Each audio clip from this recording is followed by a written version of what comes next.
Hello, welcome back to Flow Yoga. We're here today with our special guest instructor, Enright, and introducing the idea, the concept of tensegrity and bringing it into our yoga practice. Jesse? Thank you, Kelly. So often, too, when I'm teaching, I like to set out right at the beginning that what we're not doing is contortion.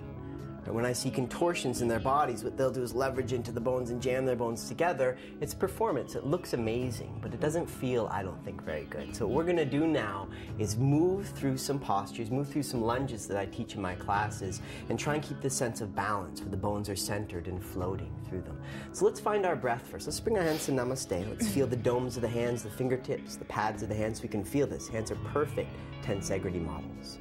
Thumbs against the upper chest, just begin to breathe into the rib cage, lifting the lower belly. Big inhalations, slow exhalations, breathing through the nose. So we're using Ujjayi breath. Exactly, Ujjayi pranayama, and we can hear the breath, soft wave sound. Keep lifting the lower belly. Let's take one more big inhale. And as we exhale, let's open the eyes. And let's start with Utkatasana. So we'll bend the knees a little bit, keeping the feet strong. And inhale, reach from a bent leg position.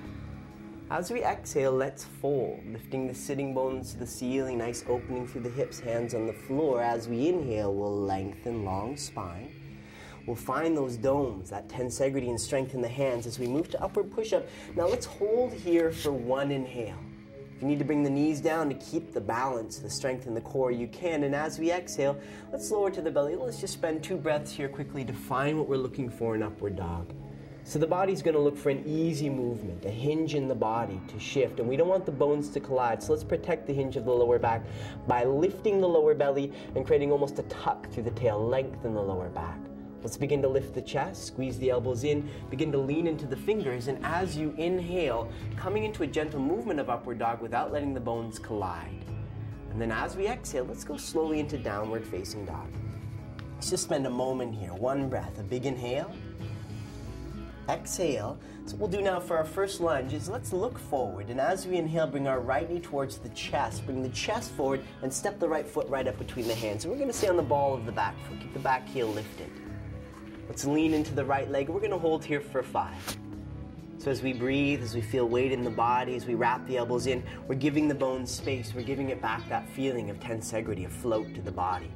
Specifically, each pose has an idea to it, some type of reward or goal. And what we're looking for here is an opening in the right hip. So if you're not feeling it here, maybe for your last couple of breaths, you can bring the hands inside. Now what's important to remember is the body's going to look for an easy pathway, and rounding the back is easy. So as we begin to lower, let's keep our lower back strong. Let's not let it round, and then we can feel that. Feel the space we're creating in the hip. As you come down, you might round your back a little, but now you're working out of that rounding, out of that compression in the lower back. Lean to the inner foot. Take one more big inhale, and let's move to our second lunge here. Let's bring the left knee down to the floor. Let's lean against a pointed back foot, strengthen that back ankle, and let's slowly come up. So what I want to do now is just bring the hands to the knees. Just create an opening here. Now the body isn't interested at first in going where it's tight. It's going where it's loose and easy. So it's a term I use a lot in my classes. It's an anatomical term, funky chicken. And what this means is the body will look for an easy pathway, and it'll jam the lower back in this position. So you can see why. Funky chicken, exactly. So to correct funky chicken, let's bring our hands to the hips.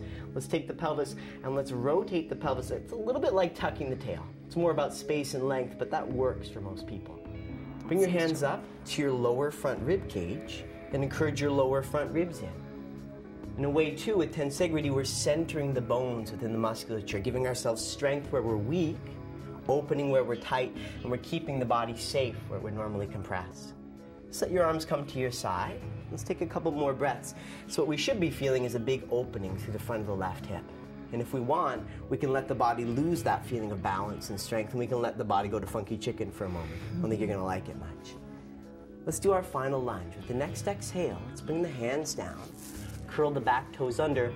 Begin to straighten the back leg. Now keep it a little bit bent. It'll be stronger when it's a little bent, and it's going to make it easier now to bring hands to hips.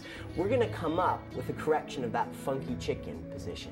We're going to roll the pelvic bowl more to an upright position, keeping the core strong. So you can touch your belly, you can touch your lower front ribs here. So this is only one part. This is the strength, protecting a weak hinge. Now we're going to begin to straighten the back leg without weakening there, and the body is forced to stretch here. We could let the body go back to the funky chicken, but again, just to play around with it, we can feel it doesn't feel very good, doesn't feel very strong. I want to talk more about the shoulders in the next set of lunges, but for this last inhale here, let's turn the palms up to open the shoulder girdle. Let's bring the outer hands together lightly and bring the arms up without shrugging.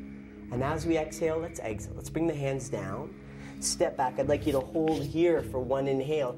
If you're feeling tired in the arms, you can bring the knees down. And as we exhale, we can lower half or all the way. As long as we get what we need out of upward dog. And coming into this upward dog, I want you to notice how different the two sides of the body feel, especially through the hips. We see what we've done, right? Results.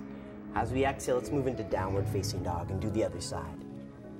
So with an inhale, this time it's left knee to the chest, left foot up between the hands. First lunge again.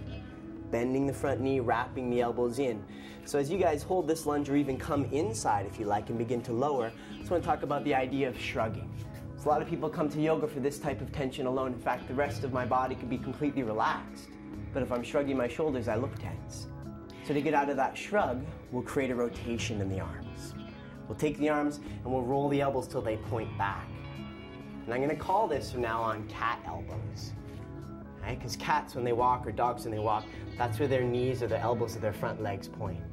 Let's bring that back knee down and do our second lunge, pointing the back foot. And let's slowly come up. Let's see if with the strength, with the tensegrity here in the core, if we don't even need the hands anymore coming up. And if there's a wobbliness, it's because the core has lost that strength, that balance of musculature. If we've got it, we can touch the front ribs just to remind ourselves, then we can add the arms. So again, it's going to be a little complex at first, a new pathway. We're going to turn the palms up, press the outer hands together to help the shoulders come down. Try that. Bring the outer hands together like two karate chops and press. And as the arms start to come up, try to keep the rib cage from leaning back. So take a difficult pathway and it opens the side ribs. Let's see if we can hold this for 2 breaths. Keep working in the core, observing alignment in the middle body. And then hands coming down. Let's do the final lunge. Back toes curl under, back leg extends. Let's see if we can come up again without losing it and without the hands. Roll the pelvic bowl, core strength. Lengthen the lower back and opening here. And finding the bounce that we saw in that model. Nice. So we're going to hang out in this crescent lunge and we'll see you when we get back.